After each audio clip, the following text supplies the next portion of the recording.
আসসালামু আলাইকুম প্রিয় দর্শক, অন্য মঞ্চের আলাপ চাইতায় আপনাদের সকলকে আমন্ত্রণ জানাচ্ছি। প্রিয় বন্ধুরা, প্রীতি, সালাম এবং শুভেচ্ছা নেবেন। ভারতের শিলিগুড়ির সাথে কাছাকাছি যেটাকে চিকেন নেক বলা হচ্ছে, সেই চিকেন নেকের ৬২ কিলোমিটার অংশ বাংলাদেশের, ৬২ কিলোমিটার ভারতের সৈন্যরা দখল করে নিয়েছে। এটি এই মুহূর্তে আমি যখন কথা বলছি তখন এটা ৬২ কিলোমিটার। এটা গতকাল ছিল ৫২ কিলোমিটার। তার মানে ভারতীয় সৈন্যরা আস্তে আস্তে অগ্রসর হচ্ছে এবং যে জায়গাটা দখল করে ফেলেছে সেই জায়গায় বিজিবির যে উপস্থিতি ছিল, বিজিবি সবাই সেখান থেকে উইথড্রন হয়ে গেছে। সেখানে আর কোনো বিজিবির কেউ নেই। জানতে চাওয়া হলে যে বিজিবি কেন বিনা প্রতিরোধে চলে এলো, সেক্ষেত্রে বিজিবির সূত্র জানিয়েছে যে তাদের প্রতি ঢাকা থেকে বা কোনো পর্যায় থেকে কোনো নির্দেশনা ছিল না, সুতরাং তারা অগ্রসরমান ভারতীয় সৈন্য দেখে ওই জায়গা ছেড়ে চলে আসছে। এখন এই যে দখল, এটা ৬২ কিলোমিটারে থাকবে নাকি আরো তারা ভেতরে ঢুকবে এটা এখনো জানা যায়নি। তবে বাংলাদেশের এই এই যে ভারত দখল করেছে, তার বাংলাদেশ সরকার কি করছে, ইউনূস কি করছে, আমি যতদূর জানলাম যে তারা এখন বিভিন্ন চ্যানেলে চেষ্টা করছে, ভারতের হাত পা ধরছে যে এই কাজটা না করুক, তারা যেন আবার ফিরে যায়, বাংলাদেশের জায়গাটা ফিরিয়ে দেয় এবং তারা যেন ভারতের সীমানায় ফিরে যায়। ভারতের কর্তৃপক্ষের কাছে বাংলাদেশ হাত পা ধরে কান্নাকাটি করছে বলা যায়, যেহেতু আমাদের ৫০ লাখ সৈন্য সেই জামাতে তাহেরের, আমরা ৪ দিনে কলকাতা দখল করি, আমাদের রাওয়ার সেই হুমকি ধামকি এখন তাদের খুব দরকার হয়ে পড়েছে। কারণ ভারত এই যে ৬২ কিলোমিটার, এটা যখন অন ইয়ার যাবে তখন এটা কত কিলোমিটার হবে, 65 বা 70 আমি জানি না, কিন্তু আমাদের যারা ভারত বিরোধী সেই সৈনিকেরা ছিল এবং rava please act very quickly and save our land, এই জায়গাটায় এখন মানে আমরা আমরা তো কথা বলার সময় হুঁশ রাখি না, কিন্তু এখন কান্নাকাটি পড়ে গেছে। বাংলাদেশের সরকারের প্রতিনিধিরা হাত পা ধরতেছে, হোয়াট এভার। খুবই দুঃখের বিষয় যে বাংলাদেশের ভূমি দখল হয়ে গেছে, কিন্তু বাংলাদেশ সেখান থেকে ভয়ে পিছু হটে গেছে। না কূটনৈতিকভাবে না সামরিকভাবে কোনোভাবেই কোনো ব্যবস্থা নিতে পারছে না। বাঙালি হিসেবে কষ্ট শুধু পাচ্ছি না, ধিক জানাচ্ছি এই নতজানু মেরুদণ্ডহীন আওয়াজ সর্বস্ব জঙ্গি সর্দার ইনুস সরকারকে। প্রিয় বন্ধুরা, আজ এ পর্যন্তই। লাগিয়ে দিয়েছে ৫০০% টেরিফ। ওকে, তো এর আগে আপনার ২৫% থেকে ৫০% তুলছিল। ৫০%ও যখন দেখলো যে ভারতকে দমানো যায় নাই, তখন ৫০০% লাগাইছে। না, এই ৫০০% লাগানোর মধ্যে আসলে এটা আমি, আপনি বা আমরা যেভাবে চিন্তা করি, ভারত আমাদের চেয়ে বেশি চিন্তা করে যে কিভাবে কাভার দিবে। এখন আর ৫০০% টেরিফটা লাগানোর যে যুক্তি, সেটা আসলে ট্রেড ডিল ফেড ডিল কিছু না। এখানে হচ্ছে যে দাদাগিরি করতেছে আমেরিকা তার ইচ্ছা মতন। সে যা ইচ্ছা তাই করবে, আপনার মানতে হবে। ভারতের উপরে চাপ, সেটা হচ্ছে তেল। রাশিয়ার থেকে তেল কিনবেন না। তার কারণ হচ্ছে আপনি দেখেন এতদিন কেন করেনি। এতদিন রাশিয়ান তেল ভারত আনছে, ভারত এটাকে রিসাইকেল করে আমেরিকার কাছেও বেচছে, চায়নার কাছেও বেচছে, বিভিন্ন জায়গায়।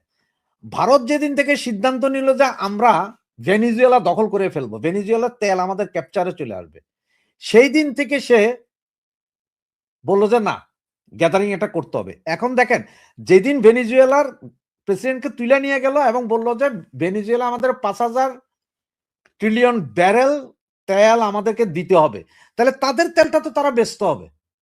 আমেরিকা নিজের তেল কি নিজে জ্বালাইতে পারবে? সব পারবে না। তেল যদি এই তেল, যেই তেল এখন তাদের কাছে, তাদের আয়ত্তে আছে, মিডল ইস্টের তেল আছে, ভেনিজুয়েলার সবচেয়ে বৃহৎ, পঞ্চম সম্ভবত রাষ্ট্র যার তেল রিজার্ভ আছে। এখন এদের এই তেলগুলো বেচবে কোথায় ভাই? এগুলো বেচতে গেলে পাবলিক লাগবে, দেশ লাগবে। কারণ হে তো চাইলেই আর আরেকটা দেশ নতুন করে তৈরি করতে পারবে না। দেশের মধ্যে সব দুইটা দেশ, একটা হচ্ছে ভারত, একটা হচ্ছে চায়না। আমাদের ৭০০ কোটি মানুষ আছে সারা পৃথিবীতে, ৩০০ কোটি আছে ভারত আর চায়নার কাছে। শুধু এই দুইটার কাছে বেচতে হবে। সুতরাং লাগাইলো ট্যারিফ। চায়না ভারতরাও লাগাইছে, এটা চায়নারে লাগাবে। চায়নার সাথে অলরেডি চলতেছে। এখন হ্যাঁ, ব্রাজিলও আছে এই তালিকায়। হ্যাঁ, ৫০০% ট্যারিফ হইলে আসলে আমার মনে হয় না ভারতও এটা সহ্য করতে পারবে। ১ মাস ১.৫ মাস ২ মাস হয়তো সহ্য করতে পারবে, সহ্য করবেও না। কোনো না কোনো একটা ডিল হয়ে যাবে দেখেন। এখন এখানে একটা মজার খেলা আছে দেখেন। এখন ভারত হয়তো বলবে, ভারত যদি কালকে বলে যে ঠিক আছে আমি রাশিয়ার থেকে তেল কিনবো না, এই ঠিক আছে আমি আপনাদের থেকে কিনবো। সাথে, সাথে দেখবেন যে within a second Donald Trump আবার মাইকের সামনে আসে, মাই ফ্রেন্ড মোদি, আমার প্রিয় বন্ধু মোদি, সে আমার কাছ থেকে তেল কিনছে, রাশিয়া থেকে তেল কিনলো না। এখন রাশিয়া থেকে তেল কিনলে সমস্যা কি? ওরা মনে করতে রাশিয়ান তেলটা কি বন্ধ করতে হলে রাশিয়াকে দমায় দেওয়া যাবে। ইউক্রেনের উপর যুদ্ধটা একটু কমান যাবে, সারা বিশ্বরে দেখান যাবে দেখো রাশিয়ার উপর আমরা স্যাংশন চালাই দিছি। এখন এইখানে মূল খেলাটা খেলবে হচ্ছে চায়না। এখন চায়না যদি আইসা বলে যে ঠিক আছে ভারত, ইন্ডিয়া এবং আপনার কি বলে রাশিয়া, আমরা ৩ দলীয় ঐক্যজোট, সাথে আছে আপনার এই ইরান এবং আমেরিকাকে পছন্দ করে না এরকম কিছু দেশ নিয়ে একজোট হয়ে গেলাম আমরা। আমরা কালকে থেকে ডলারাইজেশন করব। তোমাদের কাছ থেকে কিছু কিনবো না, দরকারে ঠিক আছে তোমাদের কাছে পাঠাবো না। এখন ভারতের যেই পরিমাণ মাল আমেরিকাতে যায়, চায়না চাইলে সেই পরিমাণ মাল কনজিউম করতে পারে, কোনো ব্যাপার না। একই জিনিস চায়নাও সেই তরকারিই খায়, চাইল ডাইলও খায়, তেলও খায়, চাইনিজরাও খায়। শুধু চায়না সেটা নিতে পারে যে ঠিক আছে আমরা হেল্প করলাম একজন আরেকজনরা আপাতত দাঁড়ায়া যাওয়ার জন্য। এখন চায়না এই খেলাটা খেলতে পারে, আর এই খেলাটা খেললে তখন কিন্তু আবার পলিটিক্স অন্যদিকে ঘুরবে, যে আমেরিকা তখন আসলে কি করবে না করবে এইটা। আর মূলত এসব টেরিফ বলেন বা যাই কিছুই বলেন, ওই যে মিড টার্ম যে ইলেকশনটা আছে সেটা হচ্ছে মূল বিষয়, যে ডোনাল্ড ট্রাম্পকে এমন কিছু দেখাইতে হবে যাতে তাকে ইমপিচমেন্টের সমস্যায় পড়তে না হয়। এখন ভারত ভারত কিন্তু বিভিন্ন জায়গায় দিচ্ছে, ইউরোপে দিচ্ছে, ল্যাটিন আমেরিকাতে দিচ্ছে, 85 বিলিয়ন রপ্তানি করে আমেরিকাতে, সেটা ঠিক আছে, এটা তো আমি দ্বিমত পোষণ করছি। আপনার এখন বলি আপনাকে 2000 সালের কথা বলি, 2000 সাল, 2000 সালে আপনি কি চিন্তা করতে পারেন 2000 সালে আমরা ল্যাটিন আমেরিকাতে, আমি ল্যাটিন বলিভিয়াতে ছিলাম প্রায় 6 মাস 2000 সালে। ওইখানে যাইয়া আমি কোথাও কিছু পাই নাই, চাইনিজ দোকান ছিল ল্যাটিন আমেরিকাতে, দেখেন চাইনিজ দোকান। এরপরে বলিভিয়া, লাপাজ আর সান্তা ক্রুজ একটা জায়গা আছে, সান্তা ক্রুজটা পুরো বাংলাদেশ, গরম 35 ডিগ্রি ওখানে।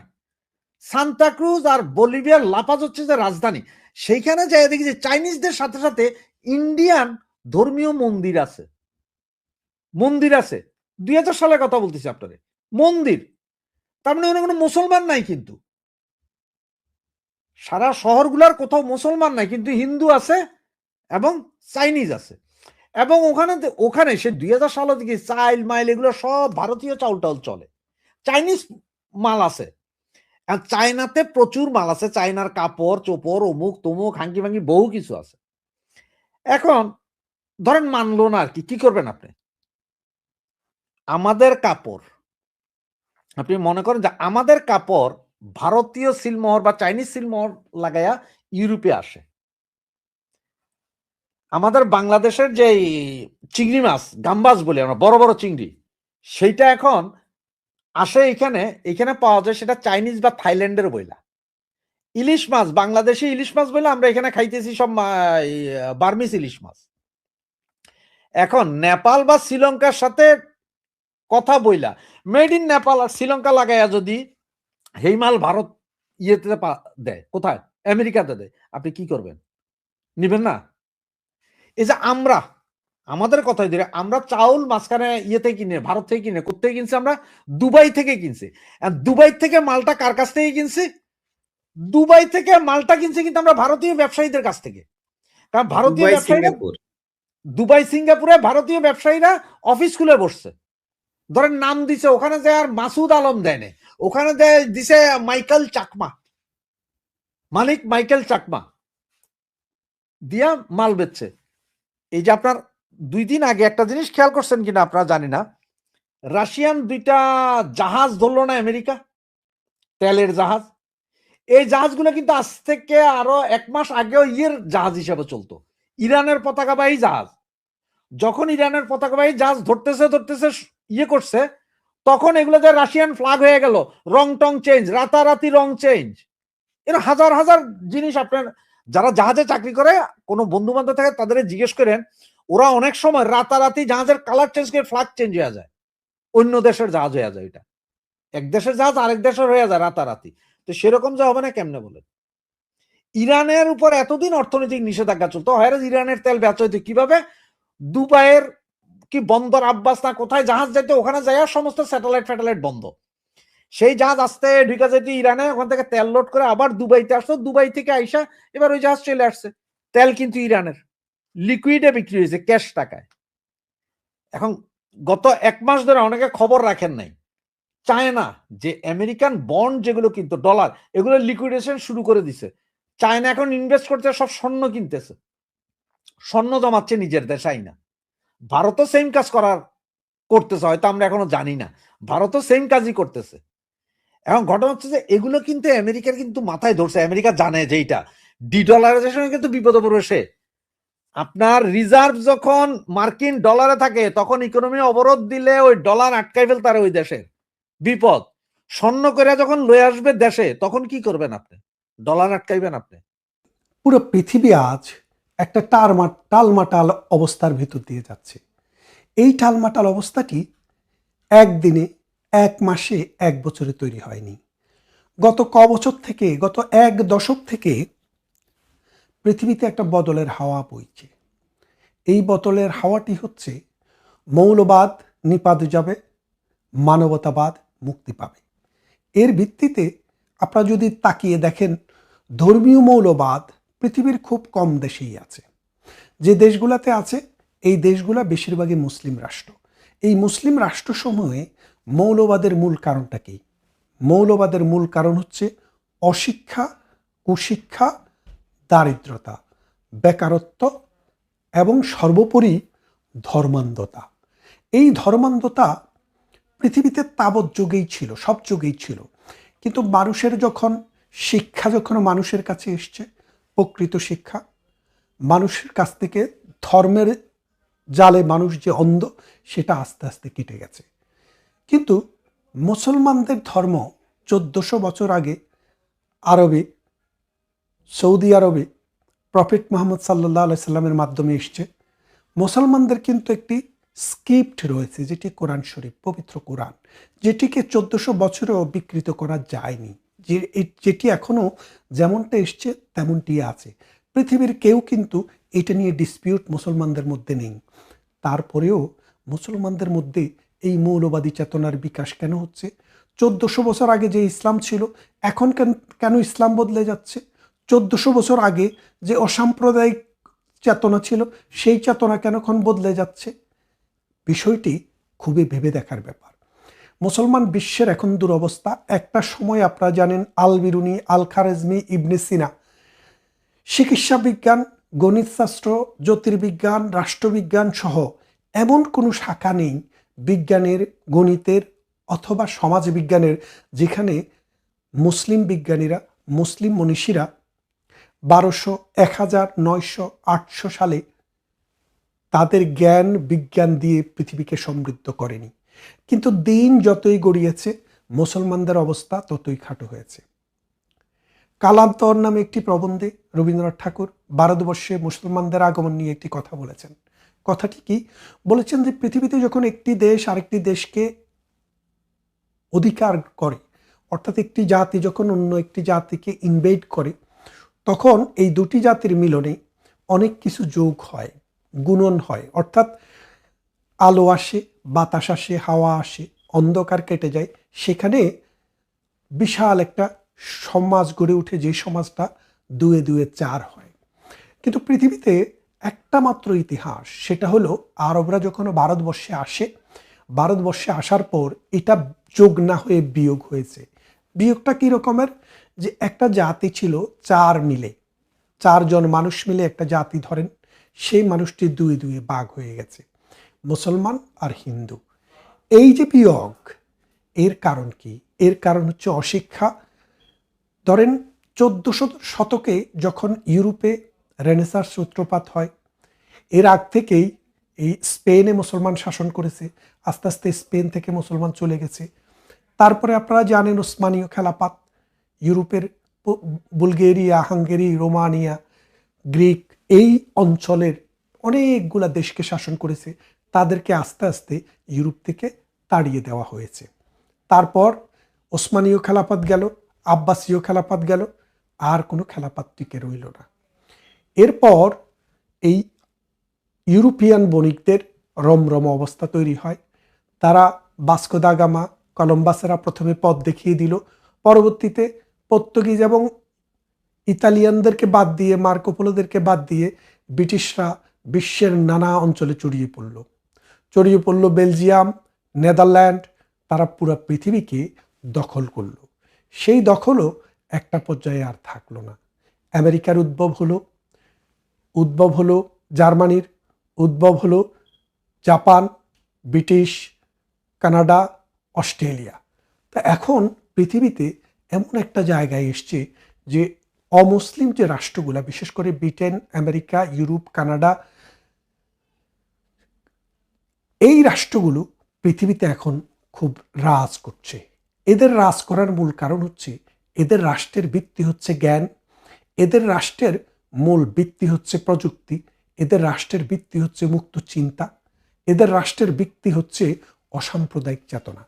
অন্যদিকে মুসলমানরা 700 শতক থেকে 800 শতক থেকে 1400 শতক পর্যন্ত যারা পৃথিবীতে রাজ করে বেরিয়েছে, তাদের এখন পরাজয়ের সময়। এর কারণটা কি?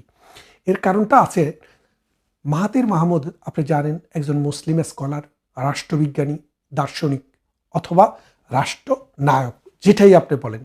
তিনি একবার একটি লেখায় বলেছিলেন যে সারা বিশ্বে মুসলমানের দুরবস্থার মূল কারণ হচ্ছে জ্ঞানের শূন্যতা। তো তিনি ব্যাখ্যা করে বলেছেন, ইসলাম ধর্মে একটি হাদিস আছে, তালাবুল ইলমে পারিদাতুন ওয়ালা কুল্লে মুসলিমিনাতুল মুসলিমাত, অর্থাৎ মুসলমান নরনারীর জন্য জ্ঞান অর্জন করা ফরজ। ফরজ শব্দটার অর্থ হচ্ছে অবশ্যই, মানে বাধ্যতামূলক। আর মুসলমান কারা সেটাও সোজা, কিন্তু জ্ঞান শব্দটা হচ্ছে বিশাল একটা বিষয়। এই জ্ঞানটাকে এখানে কি বোঝায়? বলছে ইসলামের প্রথম যুগে জলে, স্থলে, অন্তরিক্ষে যা কিছু মানুষের কাজে আছে সেটাকেই জ্ঞান হিসেবে ধরা হতো। কিন্তু কালক্রমে ইসলামের প্রগ্রেস বা সময়ের বিবর্তনে মোল্লাতন্ত্রের কাছে এই ইসলামের জ্ঞান শব্দটি মার খেয়ে গেল। মার খেয়ে কি হলো যে ইসলামের জ্ঞান বলতে শুধু ধর্মীয় জ্ঞানকে বোঝায়, এর বাইরে কিছুকে বোঝায় না। এই বিষয়টিকে ব্যাখ্যা করার জন্য আমাদের বিখ্যাত কবি, বাংলার বায়রন, কবি নজরুল ইসলাম, তিনি বলেছিলেন, বিশ্ব যখন এগিয়ে চলেছে আমরা তখনও বসে বিবি তালাকের ফতোয়া খুঁজছি কোরআন হাদিস চষে।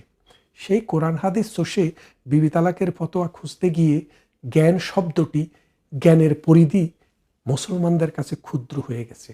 এই বিশ্বে যা কিছু কল্যাণকর এখন আছে সেগুলাতে মুসলমানদের আর কোনো অবস্থান নেই।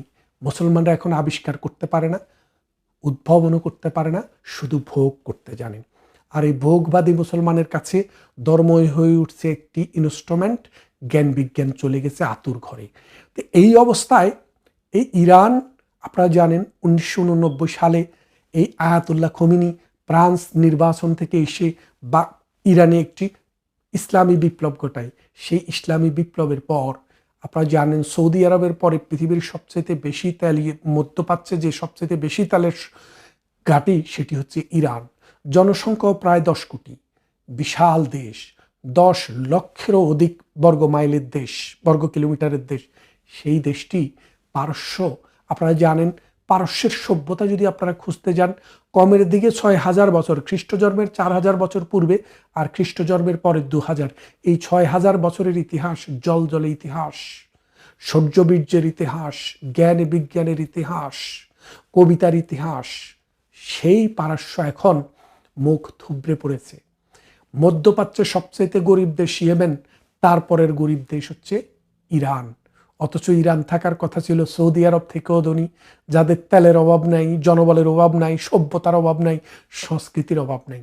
তারা শুধু মরে গেছে এই ইসলামের ঠুনকো ব্যাখ্যার কারণে, ইসলামকে বোতলবন্দি করার কারণে, সব জায়গায় ইসলামকে প্রচার করতে করতে এমন একটা জিনিস দাঁড়িয়েছে, তারা এখন ইসলাম উৎপাদন করতে গিয়ে দেশকে কবর দিয়ে ফেলছে।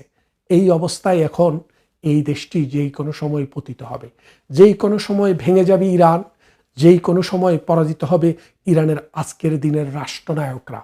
এবং ইরানের পরাজয়ের পর আপনারা কি দেখবেন? ইরান রাষ্ট্রটির কানেক্টেড দেখেন বাংলাদেশের সাথে ভারত, ভারতের সাথে পাকিস্তান, পাকিস্তানের সাথে আফগানিস্তান, আফগানিস্তানের সাথে ইরান, ইরানের সাথে ইরাক, ইরাকের সাথে তারপরে গিয়ে আপনি পাবেন ইয়েমেন। এই ইয়েমেন দেখেন এখন দুর্ভিক্ষ চলছে, 3 বেলার মধ্যে 1 বেলা খেতে পায় এরকম মানুষের সংখ্যা দেশের অর্ধেক।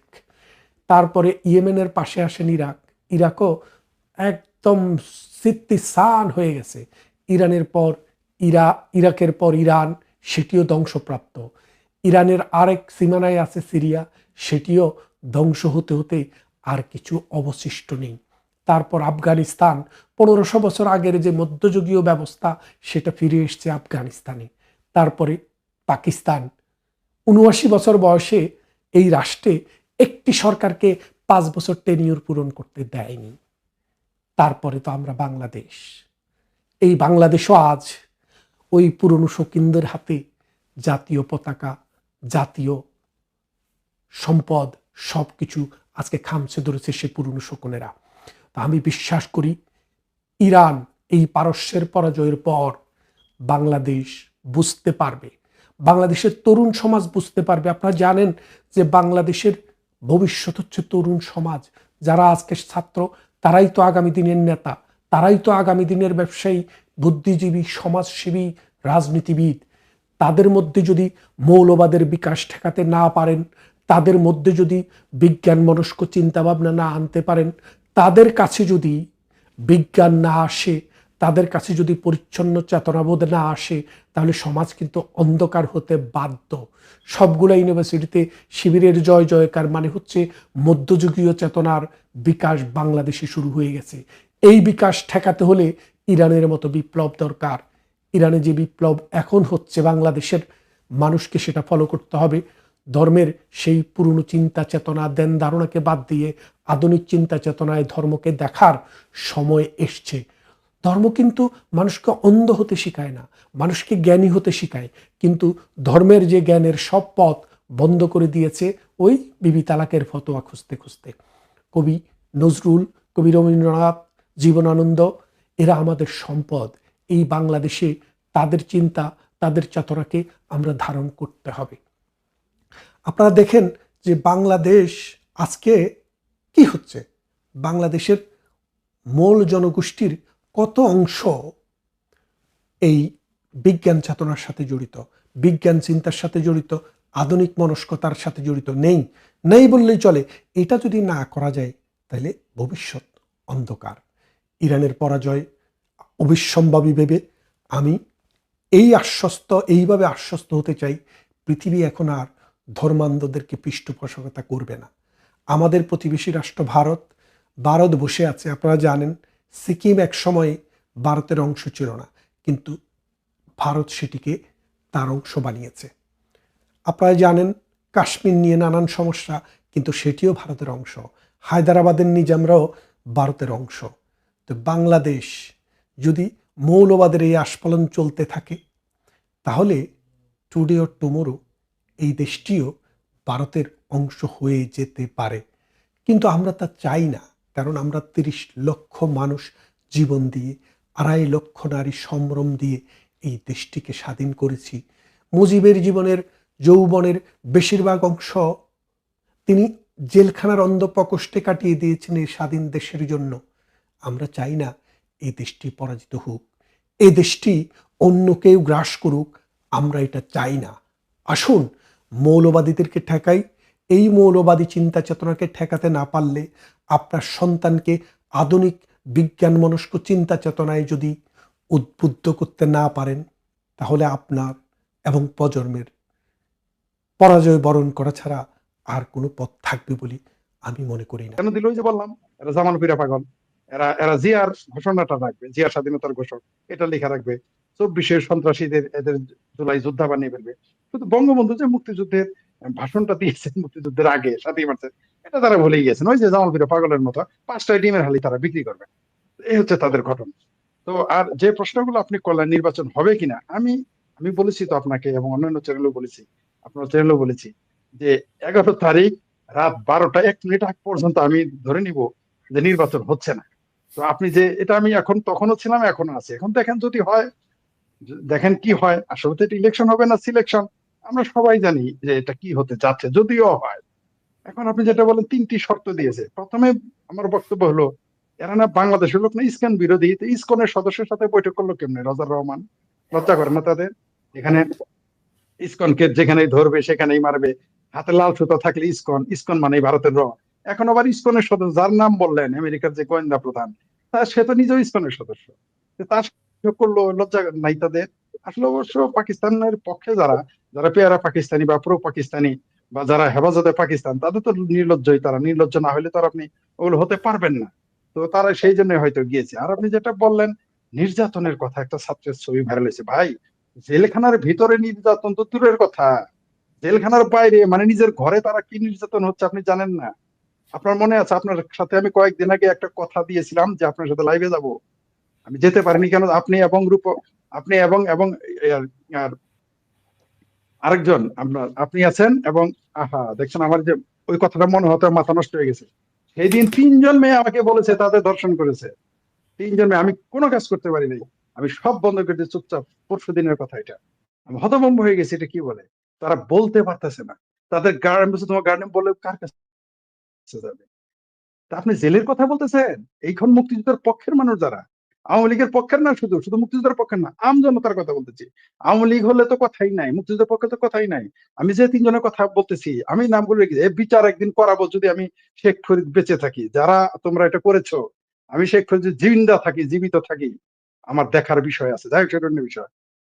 আর যারা আওয়ামী লীগ করে না তারা নির্যাতিত হচ্ছে, ধর্ষিত হচ্ছে, আপনাকে কি বললাম, তারা বলতে সাহস পায় না।